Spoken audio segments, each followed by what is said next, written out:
আসসালামু আলাইকুম ওয়া রাহমাতুল্লাহি ওয়া বারাকাতুহু। আলহামদুলিল্লাহি ওয়াহদাহু ওয়াসসালাতু ওয়াসসালামু আলা মান লা নাবিয়্যা বা'দা, আম্মা বা'দ।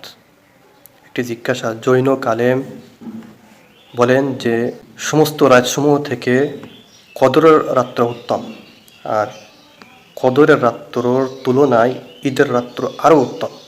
তার এই কথাটা কতটুকু ঠিক? তার সমাধান হলো, না, জৈন কালামের কথাটা ঠিক না। কেন? কদরের রাত্রের ফজিলত অনেক বেশি, সে তুলনায় ঈদের রাত্রের ফজিলত অনেক কম। কেন? কদরের রাত্রের সম্পর্কে স্বয়ং আল্লাহ রাব্বুল আলামিন কোরআনে পাকের মধ্যে বলেন, লাইলাতুল কদরি খায়রুম মিন আলফি শাহর, যে হাজারো মাস থেকে এই রাতটা উত্তম।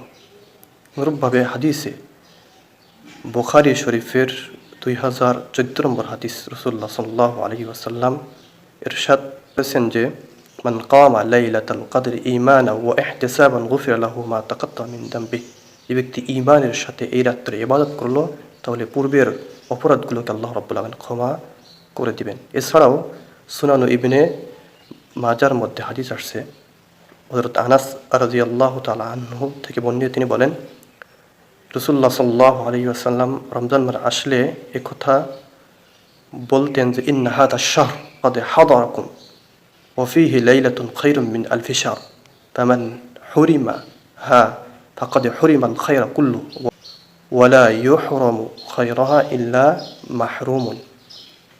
এই রমজান মাসে এমন একটি রাত আছে যেটা হাজারো মাস থেকে উত্তম। যে ব্যক্তি এর থেকে বঞ্চিত হলো সে আসলেই বঞ্চিত হলো। কদরের রাত সম্পর্কে আরও সহিহ রেওয়ায়েত অনেক আছে, আর ঈদের রাত্র সম্পর্কে রেওয়ায়েত আছে, অনেক হাদিস আছে, তবে প্রায় সব হাদিসগুলো দুর্বল, জয়ীফ।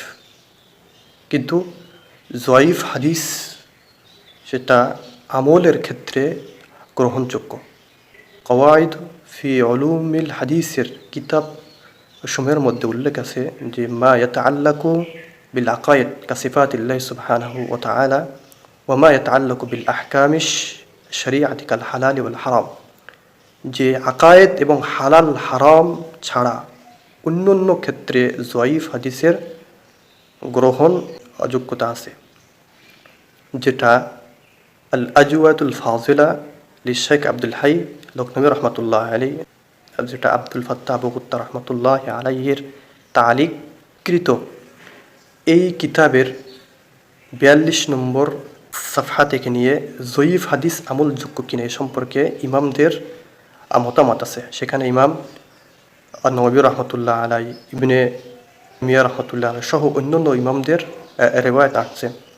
সবাই এক ঐক্যমত হলো যে কি ফজিলাতের ক্ষেত্রে জয়ীফ হাদিসের গ্রহণযোগ্যতা আছে। আর ঈদের রাত্রে ইবাদত করার ক্ষেত্রে চারু মাযহাবের ইমামদের নিকটে এই রাত্রে ইবাদত করা হলো মানে মুস্তাহাব।